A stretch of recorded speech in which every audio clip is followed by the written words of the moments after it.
We are going on the record. If you want to talk, please go outside. Judge, Hold on. So we're on the record. It cause number 253-4377, 2505-146. I think that's all we have here, right? Yes. Yes. Okay, so guys, for the record, please announce yourselves. State. Anna Eady, EADY, for Mr. Wiggins. Nathaniel Munier spelled Munier, also for the defense. So hold on, before you get into anything, state. This matter was called to record under cause numbers 253, 4377, and 455-146. The defendant, Mr. Wiggins, appeared in custody with defense counsel Anna Eddy and Daniel Munier. The state advised the court that Mr. Wiggins was alleged to have violated a prior court order prohibiting contact with a complaining witness in a misdemeanor case involving a protective or violence-related order. According to prosecution, jail call records reflected 293 attempted calls to complainant's phone number since March 24th, with 28 attempts occurring in a single day. The state contended that these actions constituted a violation of the court's explicit no-contact directive. The defense responded that Mr. Wiggins was not on bond, and therefore bond conditions did not apply. Counsel argued that no active protective order existed, and that any alleged violation would constitute contempt, requiring a separate proceeding. Additionally, Mr. Wiggins remained in custody on separate felony charges with bonds totaling $60,000. The issue before the court was whether administrative segregation within the jail was necessary to prevent further contact, and whether constitutional concerns regarding attorney access limited such a remedy.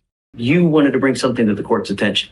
Yes, Judge. So we had received a call that Mr. Wiggins was in violation of the protective order that was in this VPO, and that he was reaching out to the complainant witness in this case. We have checked the jail calls. Those jail calls show that since March 24th, which is, of course, after the October VPO, since just March 24th, we have 293 calls made to the complainant's phone number. Just yesterday, we had, I believe, 28 calls to that number as well. So in one day, you're saying he made how many calls? So yesterday, he attempted 28 calls to the complainant's phone. So, Judge, I'm going to preface this conversation with Miss Edie texted me about 10 minutes ago, so I came up on short notice on this. But my understanding is that there's no longer protective order in effect because it's been long enough that the protective order. There's an order for him not to have any contact with her. Are those part of his bond conditions? Yes. My client's not on bond. Well, he is not supposed to have any contact with her whatsoever. I understand, Judge, but the way that this court and other courts in the county have structured those conditions have been bond conditions, which my client is not on a bond. He is in custody. He has not broken. I have ordered him, even though he's in custody, not to call her. I understand, Judge. Assuming that he had violated some form of a court order that is not a bond condition, I believe the appropriate remedy would be contempt, and which would be a separate criminal proceeding. At the same time, for Ms. Edie talking to me today, it sounds like that the court was going to order ag-seg in the jail, so the formal. The only way that we can revoke bone privileges on someone is ag-seg. Yes, Judge. My issue with that is it's a hammer when a scalpel is needed. So while I understand that the district attorney's office has alleged that my client is called a victim in this case, there's no protective order in place. The bond conditions are not in effect because he's not on bond. Thus, no crime has taken place. And third to that, Judge, if he's to move to ag-seg, he would not be able to make any phone calls, not just to the victim, but anyone, including counsel, which while we are here on a misdemeanor, he is in custody on a felony and relatively serious felonies. And The not only being able. way, okay, I understand your plight, Yes, Judge. but there are other remedies for you to be able to communicate. Letters, in person, but the only way for me to be able to ensure that the complaining witness is not called is to put him in segregation. That's the only way. Judge, The problem is nobody would be able to be called, including our office as well as his felony attorneys. Letters through the jail are notoriously slow. A letter to my mother, who lives in the same city, takes 4 days. And in the jail, you're taking over And a I'm week. willing to put him on the docket one time a week so you guys can have contact. Which the problem is, Judge, we would no longer be able to have any form of private contact, and that would only take care of the misdemeanor and not the felony. And not to be impolite, Judge, him having conversations with us are saying, hey, what's going on with the felony? And any jail visits that take place in ag-seg are actually recorded. They're notified by counsel going through the door that those calls are being recorded. I don't have any other option to not prevent Judge, phone calls. This would violate my client's 5th, 6th, 8th, and 14th, off the top of my head, constitutional rights. Right, self-incrimination, because every conversation is going to be monitored going in and out of the jail because they're going to be recorded via jail visits. It will no longer be able to have private visitation inside the courthouse. You can pull them out. You can have private visitation in the rooms It's there. not about me, Judge. It's about felony court is a serious issue. But that's the Why are you worried about felony court? Because that's why he's in, Judge. Then That's also in because of ours. Our bonds are at $60,000. I understand, Judge, but the reason that this is taking as long as it is, and it's been taken as serious as it is because he's in custody on a felony. And this court making him to where he cannot participate fully with counsel is... There are other means for you guys to participate, but I've ordered you not to have contact with her. You've called her now over 300 times. I don't understand why you guys aren't filing additional charges anyways. Sorry, Judge, I missed the last statement. The only way that I can prevent him from making 300 phone calls is to put him in another wing. I was going to talk with the DA, and obviously, if my client's making these calls, and that's an if, he's dialing a single number, the jail's numbers can be easily blocked. I've done it on my cell phone numerous times when I've changed cell phones. Over the weekend, last weekend, I had 15 jail calls from one client. And as annoying as that is, it's very easy to block it on your cell phone. And I assume the victim could do the same. I have not heard anything from the state. Tell the victim what to do, Nathan. I'm not going to say, can you please block your number so we can't call you? The least restrictive means, Judge. Strict scrutiny dealing with constitutional rights. No other way to prevent him from making phone calls. I have acquiesced to you guys before, and I have admonished him before. Please don't. We put you in seg last time. You were there a month. You came here begging and pleading, I'm not going to do it, I'm not going to do it. And now we have 300 phone calls. So I don't know what else to do. But now back in AXA. I'm going to sprinkle the word allegedly to the phone calls because it's the kind of thing where records would exist that have not been provided to the defense by the state.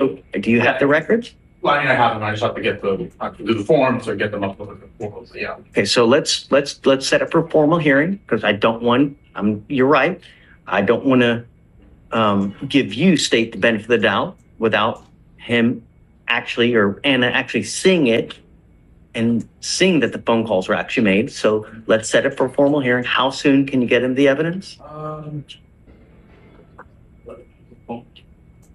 trying to think of the last time that I got killed.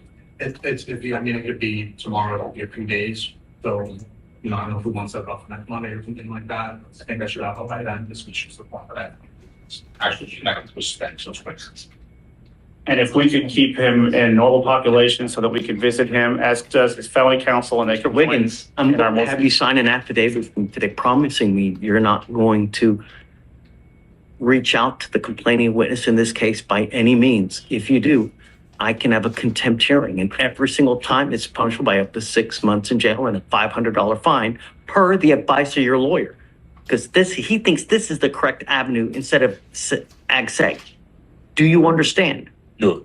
Don't contact the complaining witness.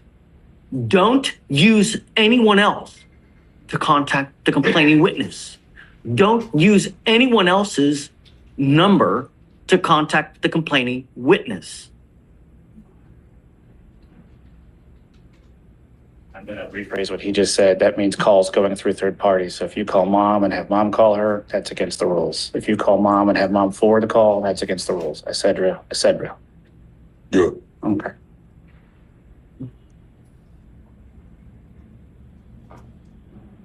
This is the affidavit that you're going to sign promising me you're not going to contact her or the complaining witness in any of my misdemeanor cases.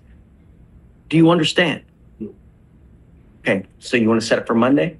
Okay. But just get it as soon as you can, get it to them.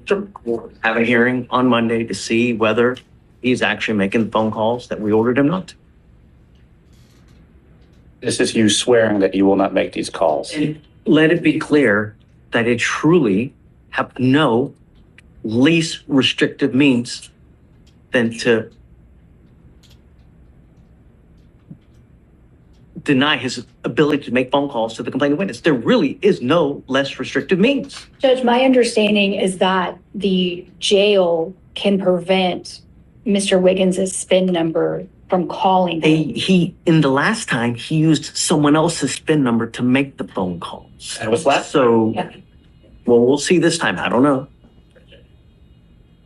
Okay, all right. Just always tell the record, Mr. Wiggins, I want you to make this aware that this is the court having you swear, which is legally binding, that you will not be making any calls. And if you violate this sworn oath, then that is punishable under the law. You understand? Sure. Okay. Thank you, Judge. The court issued a temporary ruling pending a formal hearing.